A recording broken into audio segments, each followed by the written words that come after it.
이 시간 하나님의 말씀 봉독하겠습니다. 누가복음 2장 1절서부터 14절 말씀 같이 보겠습니다.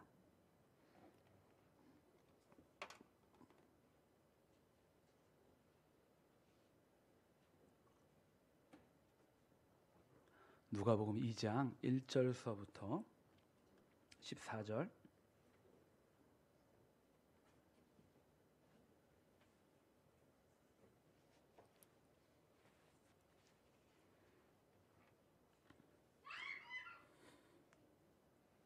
다 찾으셨으면 한 절씩 우리가 교독해 올리겠습니다. 제가 먼저 봉독하겠습니다. 그때 가이사 아구스도가 영을 내려 천하로 다 호적하라 하였으니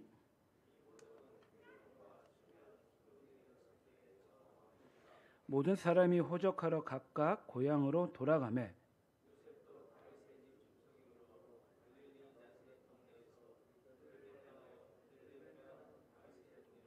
그 약혼한 마리아와 함께 호적하러 올라가니 마리아가 이미 잉태하였더라. 첫 아들을 낳아 강보로 싸서 구유에 누웠으니 이는 여관에 있을 곳이 없음이로라.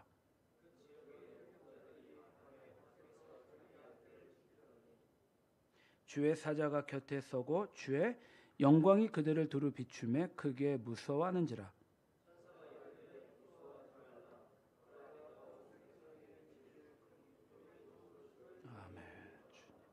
오늘 다윗의 동네에 너희를 위하여 구주가 나셨으니 곧 그리스도 주시니라.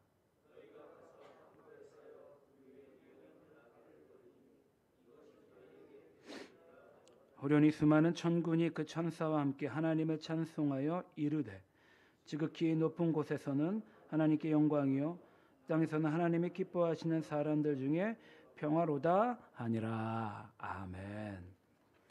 잠시 교회 소식 말씀드리겠습니다. 12월 성탄의 달입니다. 우리 아기 예수님께서 이 땅 가운데 태어나신 날을 정말 어느 달보다도 기뻐하시며 즐거워하시고, 그리고 왜 예수님께서 사람의 몸으로 오셨는지를 깊이 묵상하시는 그러한 달이 되시기를 바랍니다. 그 어느 해보다도 많이 좀 어렵고 힘들지만 다른 무엇보다도 찬양으로 하나님을 높여드리며 풍성한 그런 성탄 예배가 되었으면 좋겠습니다. 우리 성도님들 혹시 마음 가운데 감동이 있으시면 우리가 성탄절, 성탄 감사 예배 때 하나님을 찬양하는 그런 시간이 되길 원합니다. 혹시라도 성도님들 가운데 마음 가운데 특송하실 성도님들이 있으시면 미리 얘기해 주시면 순서를 잘 준비하겠습니다. 신약 역사순으로 성경 읽기가 이제 다 마무리가 됐습니다. 몇 주 정도 2021년이 좀 남아 있는데요. 그 남아 있는 기간 동안 혹시라도 우리 신약 다 읽지 못하셨다면 다 마무리하셔서 저에게 꼭 신약 다 읽으셨다라고 말씀해 주시기를 바랍니다. 우리 다음 세대 아이들, 우리 이 주보에 적혀 있는 아이들뿐만이 아니라 우리 교회 청년들도 참 많이 있습니다. 청소년들, 우리 유누까지 모든 세대의 아이들을 꼭 기억하시고 반드시 그 아이들이 주님을 알고 주님을 예배하고 주님의 나라를 준비하는 그런 다음 세대가 될 수 있도록 기도와 관심 부탁드리겠습니다. 자주 뵙지 못하시는 우리 성도님들 계십니다. 특별히 두 분 권사님들 거의 2년 동안 교회 나오시지 못하시는데요. 우리 권사님들을 위해서도 꼭 신경 써주시고 기도해 주시기를 바랍니다. 그리고 지난주 금요일 날 우리 김동일 집사님과 동영희 집사님 차량 접촉 사고가 있으셨습니다. 그래갖고 아마 오늘 같이 자리를 같이 해주시 못하셨는데 우리 동혜경 집사님과 김동희 집사님 꼭 기도해 주시고 잘 치유가 될 수 있도록 회복이 될 수 있도록 기도해 주시기를 바랍니다. 코로나 환자들이 7,000명씩 넘어가고 있다라는 이야기들을 언론에서 말하고 있습니다. 그래서 특단의 대책이 아마 조만간 발표되지 않을까라는 생각이 드는데요. 그럼에도 불구하고 우리가 낙심하거나 낭망하지 않으시기를 바랍니다. 그럼에도 불구하고 우리가 이 땅 가운데 오신 예수님의 그 성탄의 날을 다른 어느 해보다도 기뻐하고 감사하시고 감격하셔서 그 주님의 은혜를 세상 가운데 잘 흘려보내시는 그런 주님의 은혜를 충만함으로 보내시는 그런 귀한 12월 성탄의 달이 되셨으면 좋겠습니다. 자, 이 시간 우리가 같이 찬양 찬양 한 곡 하기를 원하는데요. 자, 찬양의 가사를 우리가 잘 한번 되새겨 보았으면 좋겠습니다. 멜로디를 통해서 그 가사들이 어떻게 보면 우리의 삶의, 내 삶의 믿음의 고백, 신앙의 고백, 기도의 고백의 그런 가사들입니다. 이 가사들을 통해서 주님, 저도 그러하길 원합니다. 주님, 저도 그러한 삶을 살기 원합니다. 주님, 우리의 삶을, 나의 삶을 주님께서 그렇게 인도하시고 이끌어 가시옵소서라는 믿음의 고백을 하나님 앞에, 주님 앞에, 이 땅 가운데 아기 예수님으로 오신 예수님 앞에 드리시는 그런 고백이 되었으면 좋겠습니다. 같이 찬양 드리겠습니다.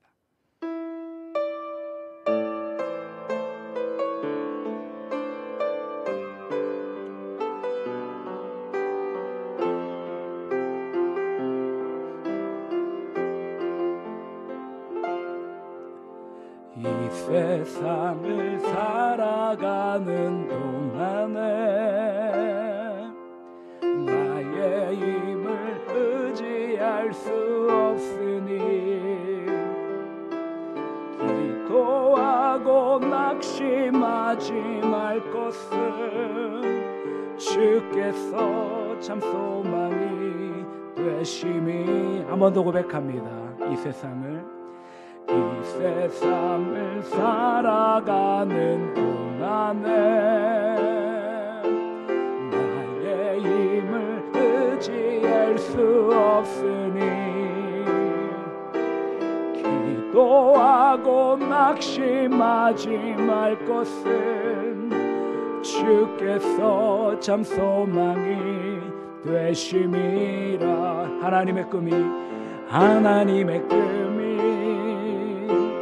나의 비전이 되고 예수님의 성품이 나의 인격이 되고 성령님의 권능이 나의 능력이 되길 원하고 바라고 기도합니다.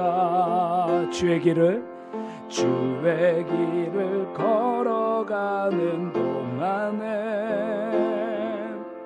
세상의 것 의지할 수 없으니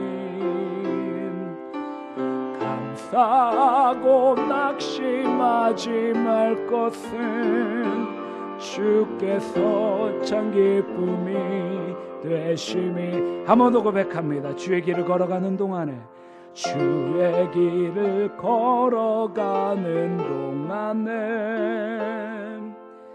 세상의 것 의지할 수 없으니 감사하고 낙심하지 말 것은 주께서 참 소망이 되심이라. 하나님의 꿈이 나의 비전이 되고 예수님의 성품이 나의 인격이 되고 성령님의 권능이 나의 능력이 되길 원하고 바라고 기도합니다. 하나님의 꿈이 나의 비전이 되고 예수님의 성품이 나의 인격이 되고 성령님의 권능이 나의 능력이 되길 원하고 바라고 기도합니다. 원하고 바라고 기도합니다. 원하고 바라고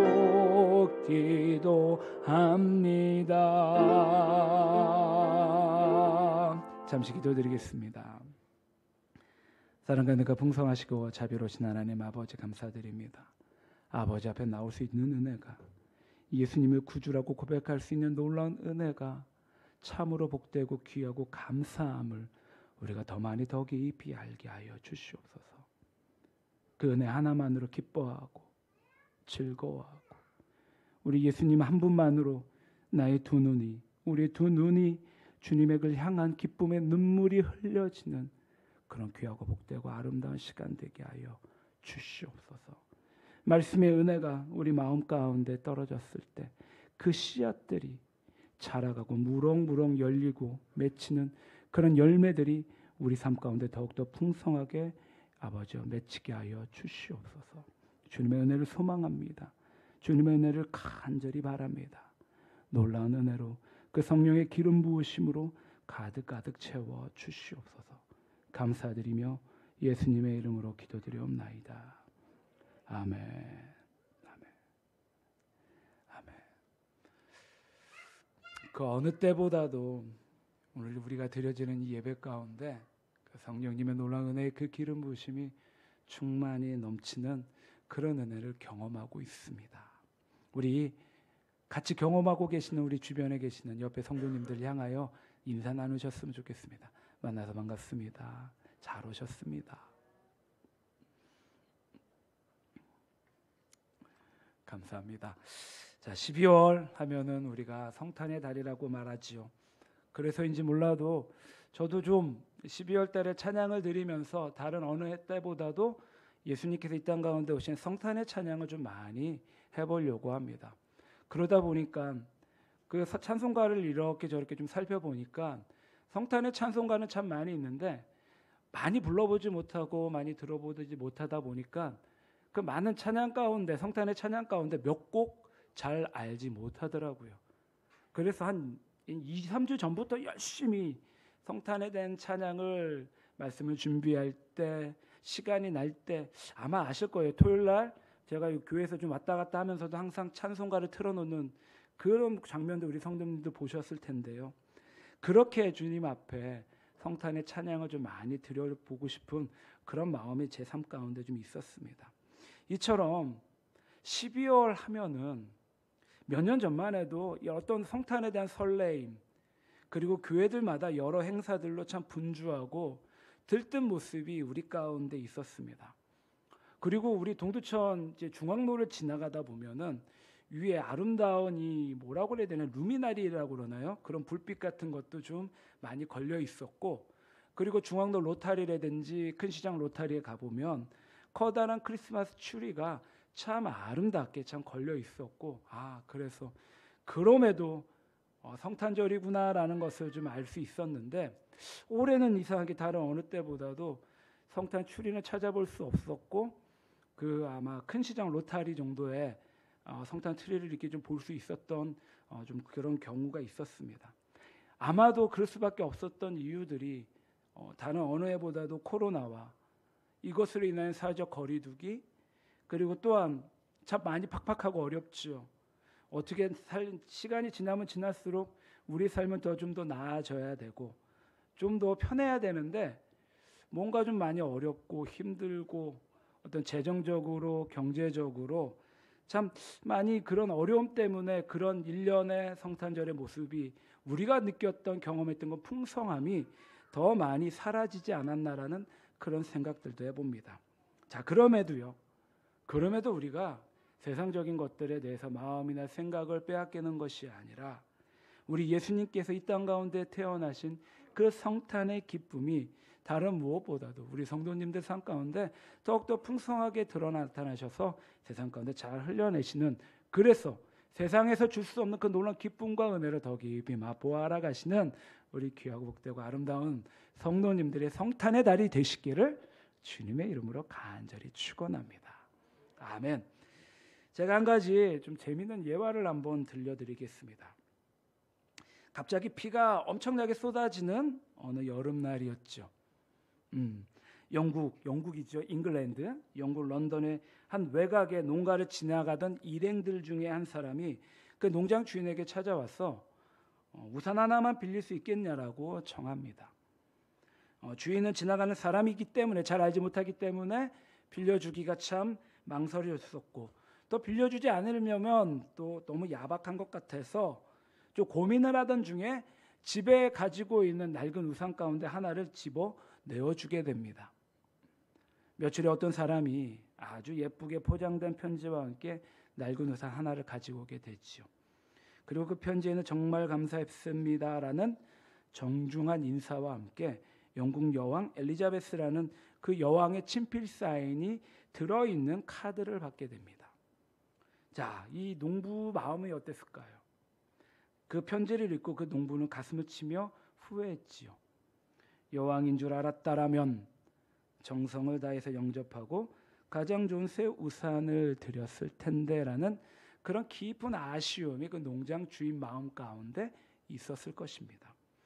이렇게 영국 런던 교회의 어느 허름한 한 농가에서 여왕을 알아보지 못하고 제대로 대접하지 못했던 이 비극적인 실수, 어떻게 보면 농장 주인은 굉장히 비극적이겠지요. 평생 한번 있을까 말까 한 그런 절호의 기회였었는데요. 이런 비극적인 실수가 2000년 전 첫 번째 성탄절을 맞이했던 팔레스타인 땅에서도 일어났다라는 것입니다. 만왕의 왕, 오늘 말씀의 제목이 만왕의 왕입니다. 만왕의 왕 하시면 딱 떠오르시는 분이 계시죠. 바로 우리 구주 되시는 예수 그리스도이십니다. 만왕의 왕이시고 만주의 주이신 예수 그리스도께서 유대 땅에 오셨지만 너무나 안타깝게도 그 유대 땅의 자기 백성들은 예수님을 알아보지 못했다라는 것이죠. 자, 오늘 말씀은 인류를 구원하러 오신 예수님의 베들레헴의 한 헛간에서 탄생하신 탄생 사건입니다. 이 소식을 천사들이 밤에 밖에서 자기 양떼를 지키던 목자들에게 전합니다. 자, 오늘 말씀의 가장 중요한 핵심 구절인데요. 한번 보실까요? 10절과 11절 말씀 한번 보시겠습니다. 10절과 11절 우리가 같이 한번 봉독해 올리겠습니다. 시작. 천사가 이르되 무서워하지 말라. 보라, 내가 온 백성에게 미칠 큰 기쁨의 좋은 소식을 너희에게 전하노라. 오늘 다윗의 동네에 너희를 위하여 구주가 나셨으니 곧 그리스도 주시니라. 아멘.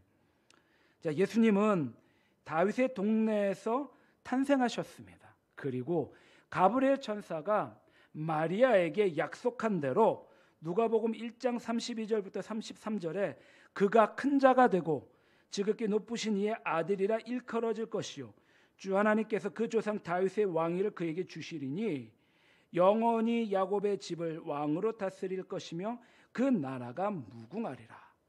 그러니까 이제 다윗의 자손으로 오신 예수님, 베들레헴에서 탄생하신 그 예수님께서는 저 멀리 위로부터는 다윗의 왕권을 이어받은 왕이시고 이제 앞으로 미래에는 하나님의 택한 백성들 위해 영원토록 왕노릇 하실 분이시다라는 것을 말씀해 주고 계십니다.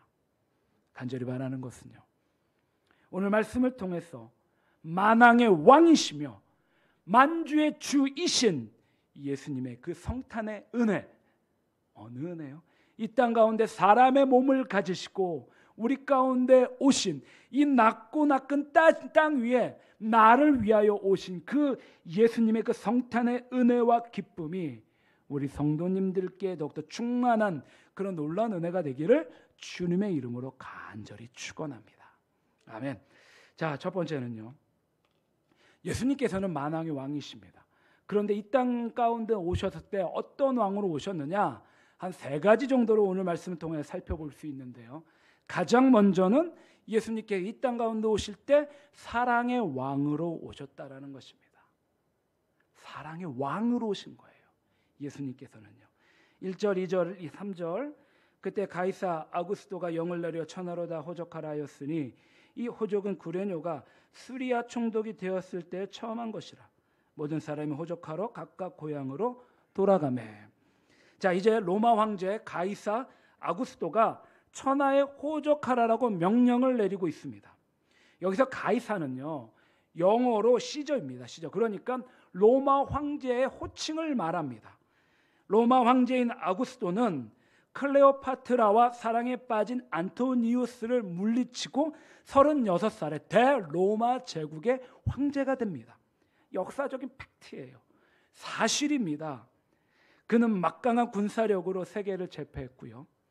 지상에서 가장 넓은 영토를 가진 위대한 황제가 되었습니다. 하지만 그 나라를 지키기 위해서는 정말 쉽지 않았어요. 넓은 국경을 지키기 위해서는 많은 군인들이 필요했었고 또 많은 재정들이 필요했습니다. 막대한 국방비가 있어야 됐지요. 그래서 모든 식민지 백성들에게 호적 명령을 내립니다. 이를 기초로 청년들을 징발하고 그리고 징발한 그 청년들을 전쟁터로 보내고 무거운 세금을 거두드리기 위함이었습니다. 그 누구도 로마 황제 가이사의 호적 명령을 거역할 수 없었고 온 천하가 두려워 떨며 복종할 수밖에 없었습니다.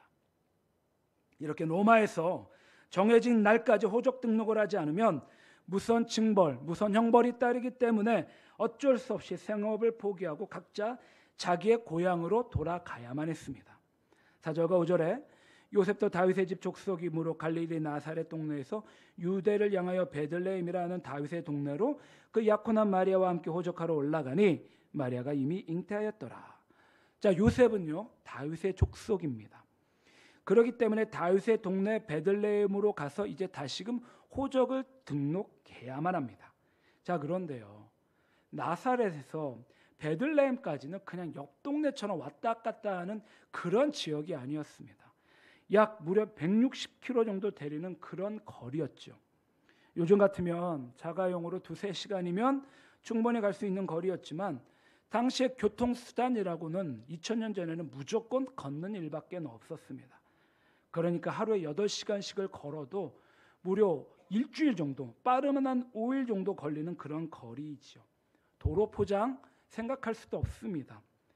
갈릴리에서 예루살렘까지 가는 길은 왕의 대로라고 했어요. 아주 가파르고 그리고 거친 그런 대부분 산길이었습니다. 그리고 요셉은요 거기에다가 만삭이 된 아내 마리아를 데리고 호적 등록을 하러 베들레헴으로 가야만 했습니다. 힘없는 약소 민족의 가장으로서 요셉은 자기 아내 마리아를 데리고 가면서 어떤 생각이 들었을까요?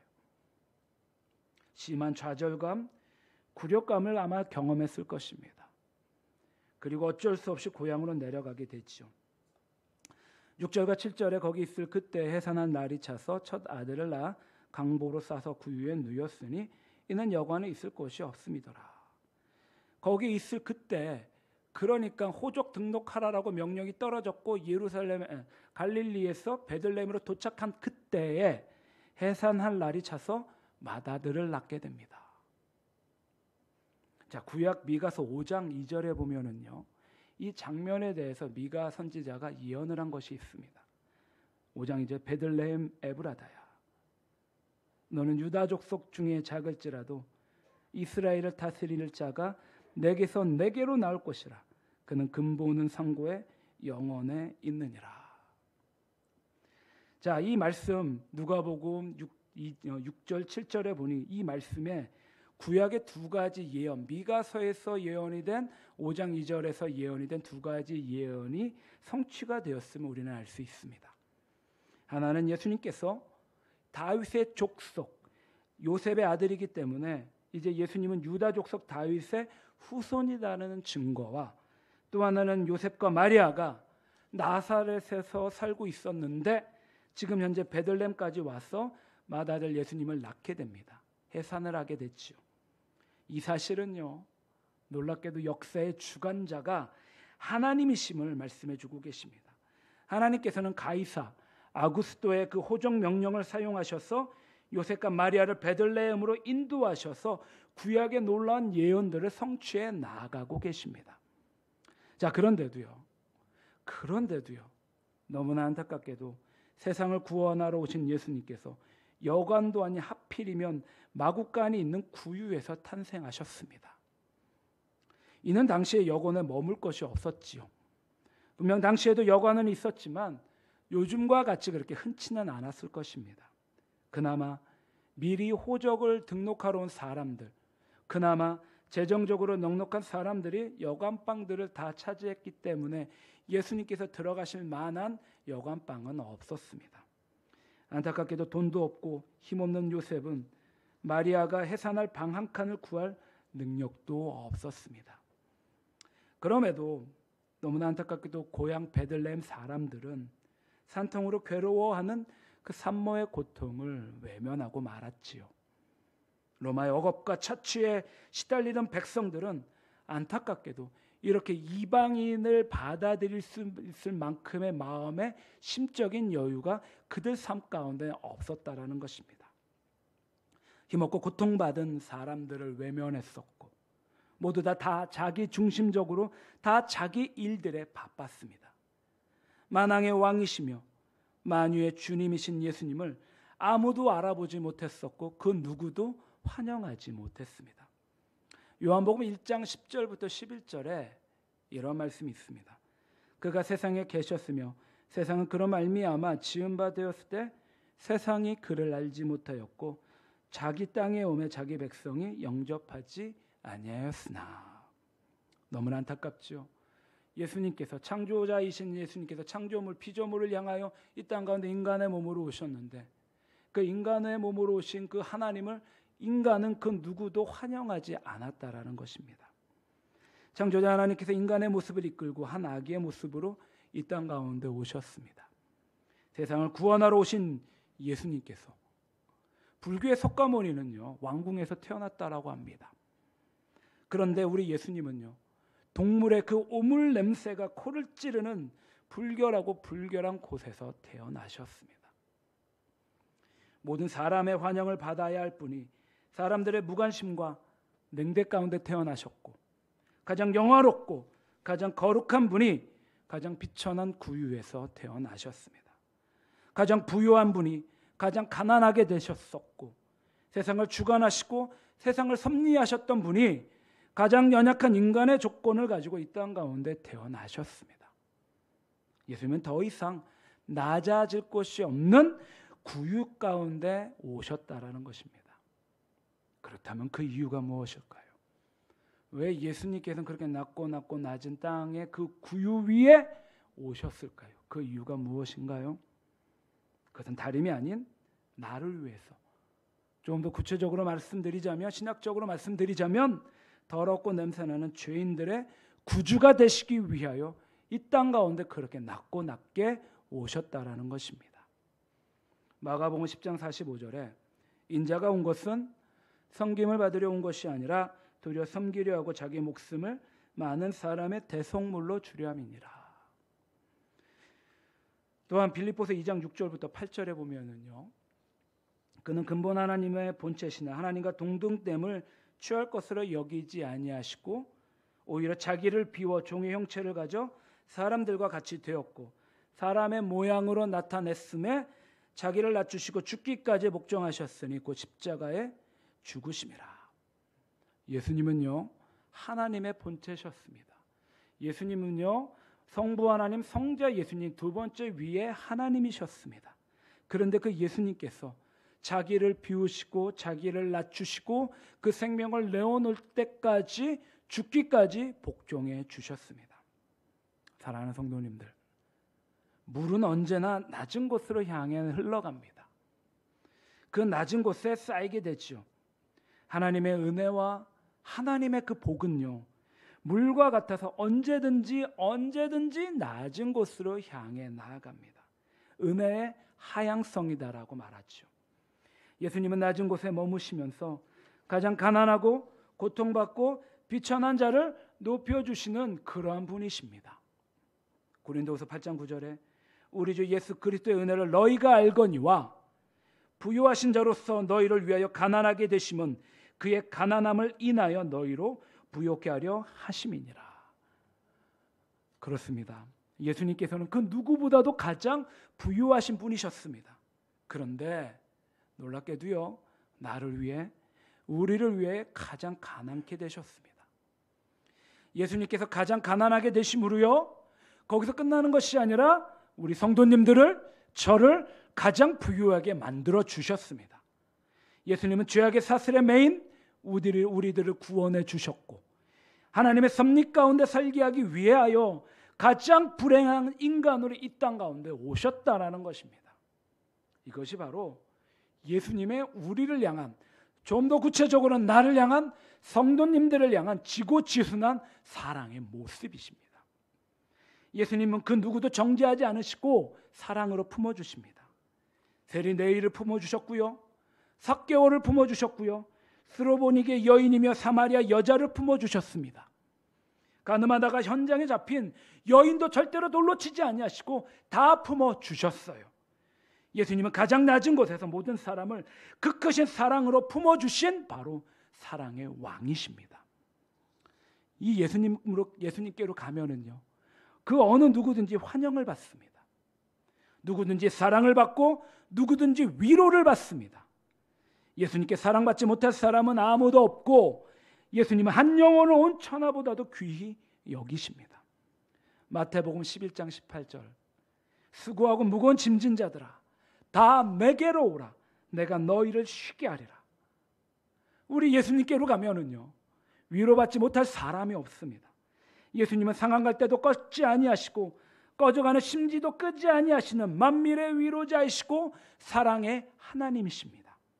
아무리 취하고 아무리 죄 많은 사람도 예수님께로 나아가면 놀랍게도 죄 사함을 얻게 됩니다. 아무리 상처가 많은 사람도 예수님께 가면 나음을 받고, 아무리 절망적인 사람도 예수님 앞에 나아가면 예수님으로 말미암아 희망을 얻게 됩니다. 예수님은 우는 자의 위로이시고 눈먼 자의 빛이 되시는 주님이십니다. 죄와 허물로 죽은 자들의 생명이 되시고 버림받은 자들의 아버지가 되십니다. 그리고 없는 자의 풍성함이 되시는 그러한 주님이십니다. 이처럼 강보에 쌓여 지금 구유에 누이신 그 아기 예수님은 만민의 위로자이시며 사랑의 왕이십니다. 사랑하는 성도님들, 우리가 그런 예수님의 모습을 잘 알기 원합니다. 아는 것에서 끝나는 것이 아니라 잘 담기를 원합니다. 잘 담는 것에서 끝나는 것이 아니라 세상 가운데 잘 흘려보내시며 세상을 잘 섬기시기를 바랍니다. 그래서 서로의 다름을 이해하시고 서로의 다름을 인정하시고 서로의 다름으로 말미암아 섬기시며 그래서 예수님의 사랑을 세상 가운데 잘 밝혀 나가시기를 바랍니다. 코로나와 경제가 어려운 상황임에도 정말로 성탄으로 말미암아 그 사랑의 왕 예수님으로 말미암아 더욱더 감사하고 기뻐하고 즐거워하시고 찬양하고 송축하시고 높이시는 우리 귀하고 복된 아름다운 성도님들이 되시기를 주님의 이름으로 간절히 축원합니다. 아멘. 자, 첫 번째는 예수님은 사랑의 왕이셨습니다. 자, 두 번째는요, 우리 예수님은 구원의 왕이십니다. 어떤 왕이시라고요? 구원의 왕이십니다. 10절에 천사가 이르되 무서워하지 말라. 보라, 내가 온 백성에게 미칠 큰 기쁨의 좋은 소식을 너희에게 전하노라. 이제 밤중에 주의 천사가 목자들에게 나타나 예수님의 탄생 소식을 전합니다. 요한복음 1장 11절에 자기 땅에 오매 자기 백성이 영접하지 아니하였으나, 너무나 안타깝게도 정작 자기 백성들은 영접하지 않았습니다. 그런데 오늘 본문에서 보면은요, 예수님의 탄생에 뭐라고 말씀하시느냐, 큰 기쁨에 더하여 좋은 소식이다라고 말씀합니다. 큰 기쁨의 좋은 소식이요. 뿐만이 아니라 이 큰 기쁨의 좋은 소식인데 거기서 끝나는 게 아니라 온 백성에게 미칠 큰 기쁨이고 좋은 소식이다라고 말합니다. 이는 한국 사람이나 미국 사람이나 온 세상 사람에게, 모든 백성에게 미치는 큰 기쁨의 좋은 소식이고, 어린아이서부터 노인에 이르기까지 현재나 과거나 미래에 이르는 큰 기쁨의 좋은 소식입니다. 자, 그러면 이 큰 기쁨의 좋은 소식이란 온 백성에게 이르는 이 소식은 과연 어떤 소식인가요? 11절에 오늘 다윗의 동네에 너희를 위하여 구주가 나셨으니 곧 그리스도 주시니라. 모든 백성에게 큰 기쁨을 주는 좋은 소식이란 바로 구주의 탄생, 그 예수님의 탄생이다라는 그런 소식입니다. 구원의 주님이십니다. 그분은 바로 그리스도이시고 그분은 바로 주님이십니다. 그리스도 주라는 말은요, 왕이다라는 의미입니다. 그러므로 예수님이 바로 구원의 왕이십니다. 왜 예수님께서 구원의 왕이냐 하면 그 이름의 의미가 마태복음 1장 21절의 말씀처럼 저가 자기 백성을 위해 저희 죄에서 구원할 자이심이다라는 그러한 뜻입니다. 그래 예수님의 이름은요, 자기 백성을 구원할 자이심이다라는 그런 의미 있죠.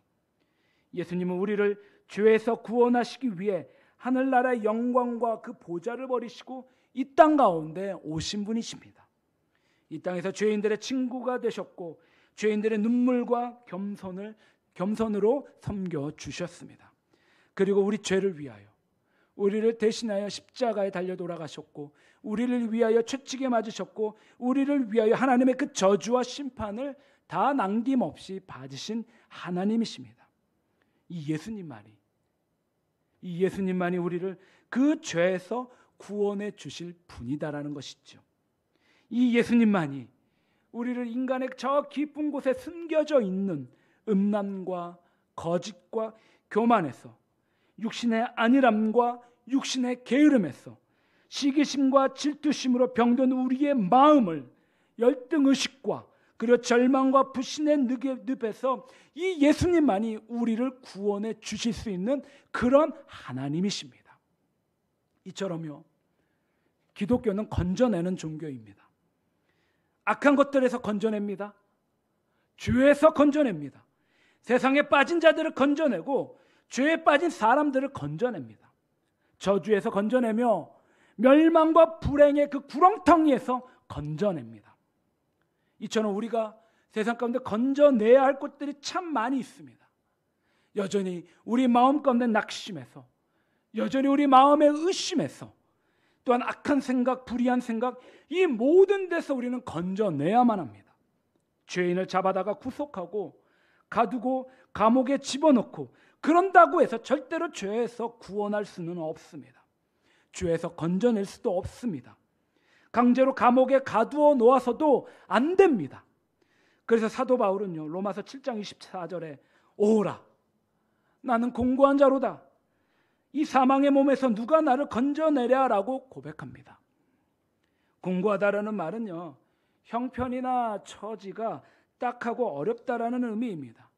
이는 자신이 아무리 죄를 짓지 않기 위하여 노력한다 할지라도, 발버둥을 친다 할지라도 소용이 없기 때문입니다. 그러게 오죽했으면 자기 자신을 가리켜 사망의 몸이다고까지 했을까요? 그러나 오직 우리 죄를 대신하여 십자가에 달려 죽으시고 부활하신 예수님만이 우리를 이 모든 죄악에서 구원해 주실 수 있는 하나님이십니다. 2000년대 초 김대중 정부 때 민간 교도소 설립을 간접적으로 추진한 적이 있습니다. 그때 40명의 죄수들을 기독교에서 시범적으로 좀 받아들여서 6개월 동안 훈육을 했습니다. 그러나 놀라운 일들이 벌어집니다. 23명의 죄수들이 목회자가 되겠다라고 헌신합니다. 전부 은혜를 받아 변화가 됩니다. 그런데 그중에 절도 육범인 한 사람이 있었습니다. 분명 그 사람도 감옥에서 나올 때까지 다시 죄를 안 짓겠다라고 결심하고 나왔는데 한 달도 안 돼서 다시금 죄를 짓고 감옥에 들어오기를 반복한 사람이 있었습니다. 근데 이 사람이 이렇게 말합니다. 아무리 결심해도 안 되고 노력해도 한순간에 무너지고 자기도 모르는 사이에 범죄를 저지르고 사고를 치고 도망간다라는 것이었습니다. 자기도 왜 이러는지 모를 정도로 죄의 습성에서 벗어날 수 없다라고 말합니다. 뿐만이 아니라 우리나라에서는 사회의 여러 영역에서 수백만 명의 중독자들이 있습니다. 게임, 음란, 도박, 마약, 술 취함의 중독자가 정말로 참 많이 있지요. 그런데 이런 중독자들은 사람이 고칠 수가 없습니다. 물론 몇 명은 자기 의지라든지 여러 가지 사회적 프로그램들을 통하여 그중 몇 명은 고쳐 나아갈 수는 있지만 대부분의 중독자들은 이성과 지성으로 또한 사회적 프로그램으로 막을 수 없습니다. 지금 당장 마치 고쳐진 것처럼 보여지지만 다시금 중독의 자리로 돌아갑니다. 하지만 놀랍게도요, 예수님은 우리의 연약함을 아시고 우리를 고쳐주시고 우리를 싸매주시고 그 깊은 나락의 중독의 늪에서 구원해 주시는 분이십니다. 예수님 외에는요 결단코 길은 없습니다. 예수님만이 우리의 생명이시고 예수님만이 우리를 구원해 주시는 구원의 왕이십니다. 요한복음 5장 24절에 내가 진실로 진실로 너에게 이르노니 내 말을 듣고 또 나 보내신 이를 믿는 자는 영생을 얻었고 심판에 이르지 아니하나니 사망에서 생명으로 옮겨졌느니라. 사랑하는 성도님들, 예수님께서는 명확하게 말씀하십니다. 누구든지 자기를 믿는 자는 사망의 나라에서 생명의 나라로 그 자리가 옮겨졌다라고 말씀하십니다. 예수님을 믿는 자는 죽어도 살고요, 무릇 살아서 믿는 자는 영원히 죽지 아니합니다. 뿐만 아니라 예수님을 믿는 자에게는 심판은 없습니다. 예수님은 십자가에 달린 강도들도 구원하셨고 그 강도들을 영원한 하나님의 나라로 인도해 주셨습니다. 예수님만이 우리를 죽음과 심판에서 구원하시고 영원한 하나님의 나라로 인도하시는 구원의 하나님이십니다.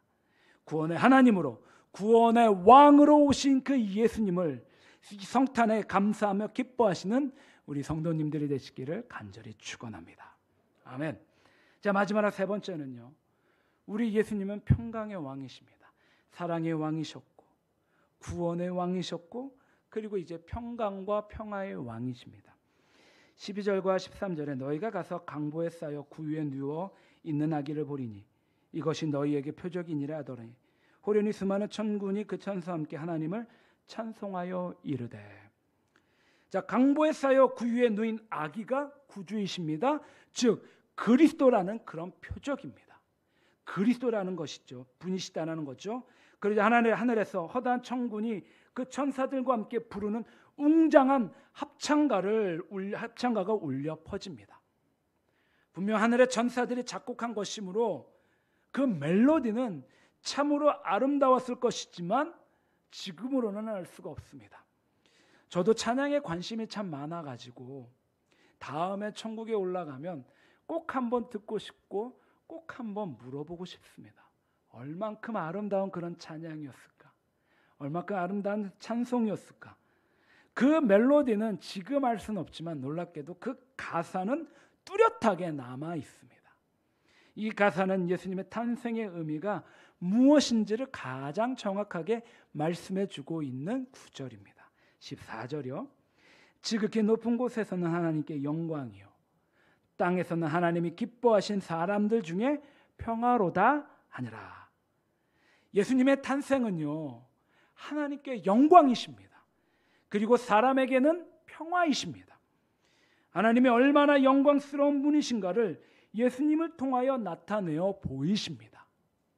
또 사람들의 마음속에 참된 평화를 주십니다. 사람들은 예수님을 통하여 하나님과 화목하고 하나님 앞에 두려움 없이 종신토록 성결과 의로서 하나님을 섬기게 됩니다.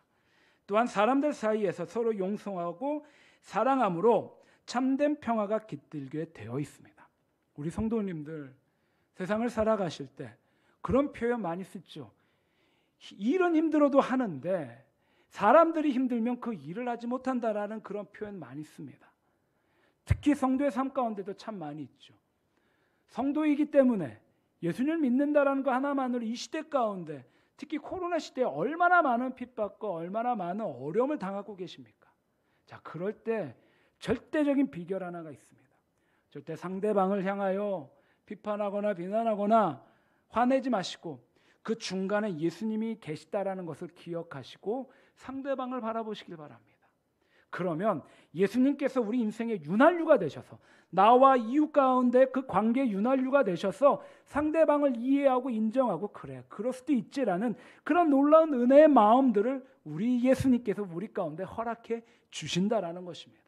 반드시 나와 나의 이웃 가운데 예수 그리스도의 윤활유를 듬뿍 받으시기를 바랍니다.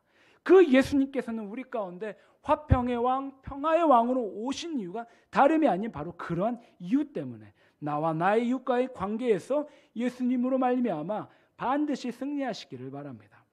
예수님께서는 요한복음 14장에서 불안에 떨고 있는 제자들에게 이렇게 말씀하십니다. 14장 27절에 평안을 너에게 끼치노니 곧 나의 평안을 너에게 주노라. 내가 너에게 주는 것은 세상이 주는 것 같지 아니하니라. 너희는 마음에 근심도 말고 두려워하지도 말라.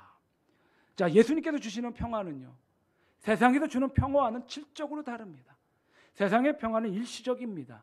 단번에 그 평화가 스쳐 지나갈 수밖에 없는 그런 것들이죠. 하지만 우리가 예수님을 경험하고 예수님을 누림으로 이 땅 가운데 예수님으로 말미암아 영원한 참된 평화를 우리는 누릴 수 있게 됩니다. 영국에서 발행한 평화 속의 전쟁이라는 보고서가 있습니다. 2차 대전 후에 2차 세계대전이 있지요. 100개 정도 되는 나라에서 약 130건의 전쟁이 일어났다라고 보고합니다. 1차 대전에서는 1000만 명이 넘게 죽고 2차 대전에서는 한국전쟁, 베트남 전쟁, 걸프 전쟁 이런 것들을 통해서 5천만 명 이상이 죽게 되었습니다. 그래서 지난 20세기를 100년의 전쟁의 시대라고 말합니다. 그러니까 달리 말하면 우리가 살고 있는 시대 가운데 평화가 있는 것처럼 보여지지만 실상은 평화가 없다라는 것입니다. 지난 세기 동안 인류가 깨달은 것이 세 가지가 있는데, 먼저는 이데올로기보다는 자유가 낫고 자원보다는 지식이 낫고 대립보다는 공존이 나은 것을 깨닫게 됩니다. 여전히 이 세상에서는요, 진정한 평화가 없습니다. 왜 평화가 없을까요? 왜 뭐 때문에 사람들은 그렇게 평화가 없는 삶을 살 수밖에 없을까요?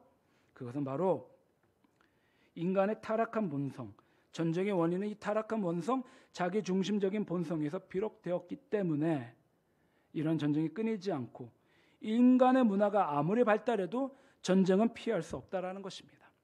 사람도 마찬가지예요. 두 명이 있으면 그 두 명의 관계가 사이가 영원히 지속될 수 없습니다.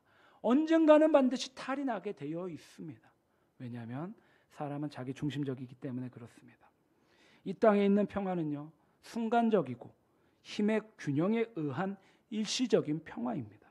힘의 균형이 깨어지면은요, 반드시 그 안에서도 줄이 서게 돼 있습니다. 두 사람인데도 불구하고 어떤 사람은 잘났고 어떤 사람이 못났다라는 모습이 드러날 수밖에 없습니다. 지금 우리나라가 처해진 상황이나 국제관계를 모아서도 우리는 잘 알 수 있습니다.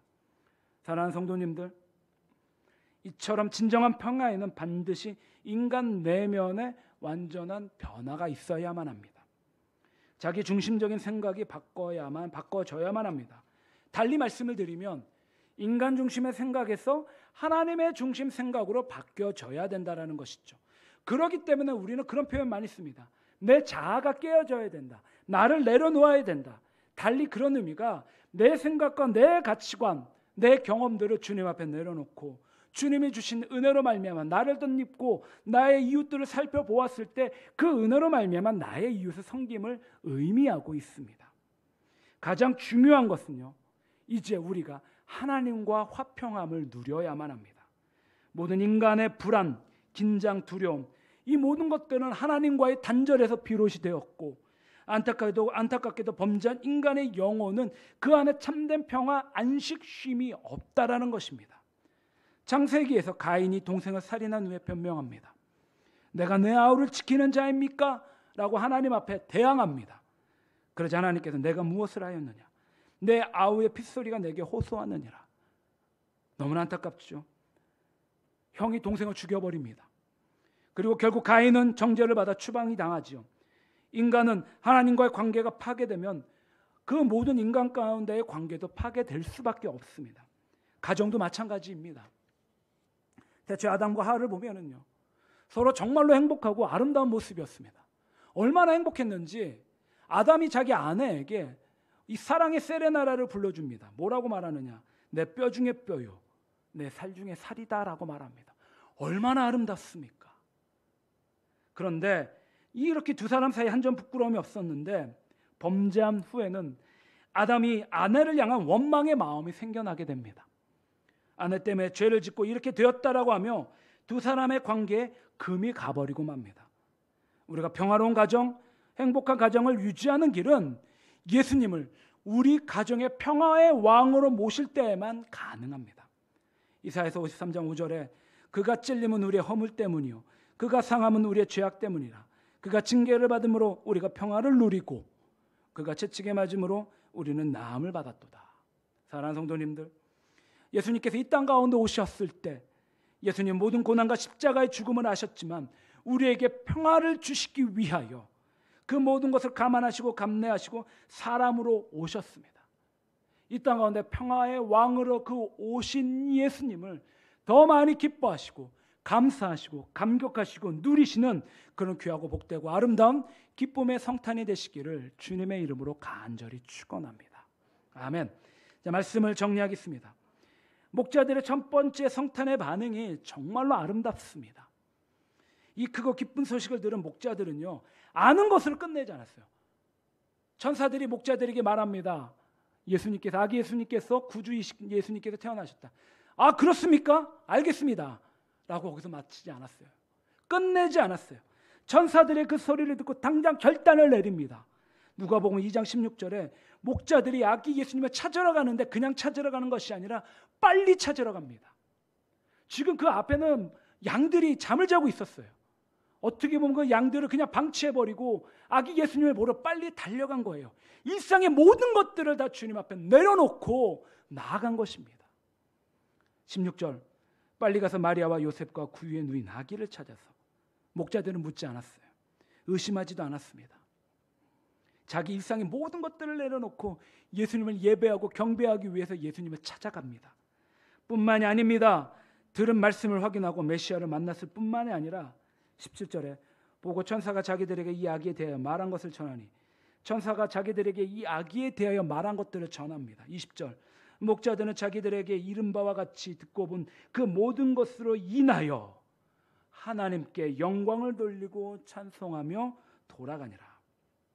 목자들은 돌아갑니다.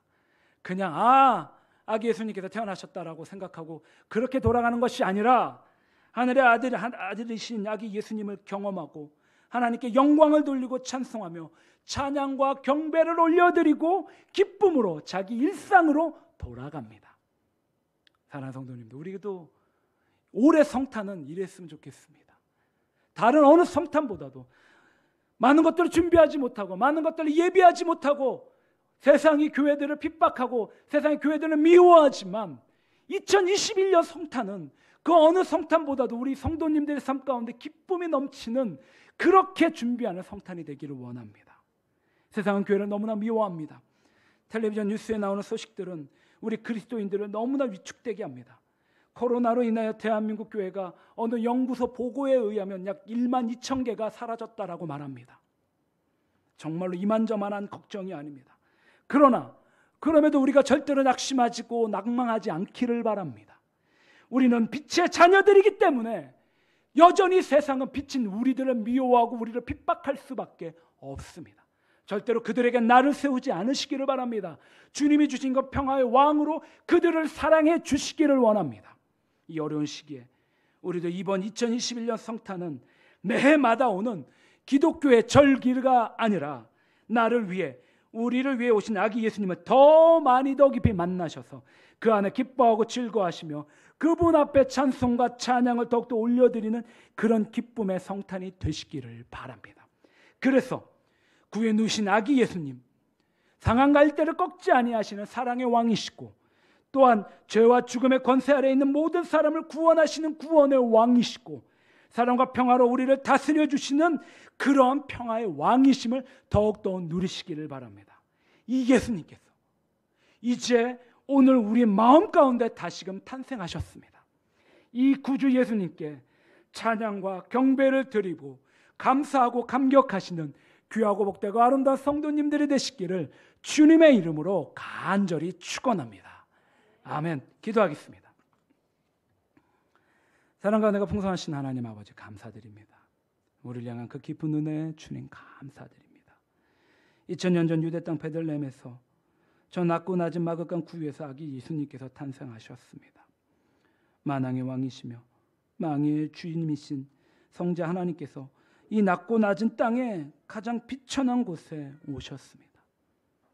나를 위하여 그 낮고 낮은 땅에 오셨고 우리를 위하여 그 낮고 낮은 땅에 오셨습니다. 사랑의 왕으로 오시려고 우리를 구원하기 위해 오셨고 하나님과 더불어 화평하기 위하여 나의 이웃들을 사랑하고 섬기기 위하여 우리 예수님 이 땅 가운데 낮고 낮은 땅에 오셨습니다. 주님 기뻐하기 원합니다. 감사하고 감격하기 원합니다. 주님 앞에 찬양과 찬송 올려드리기 원합니다. 영광을 돌려드리길 원합니다. 주님, 2021년 성탄의 날이 이러한 놀라운 은혜의 성탄이 되게 하여 주시옵소서. 감사드리며 예수님의 이름으로 기도드리옵나이다. 아멘.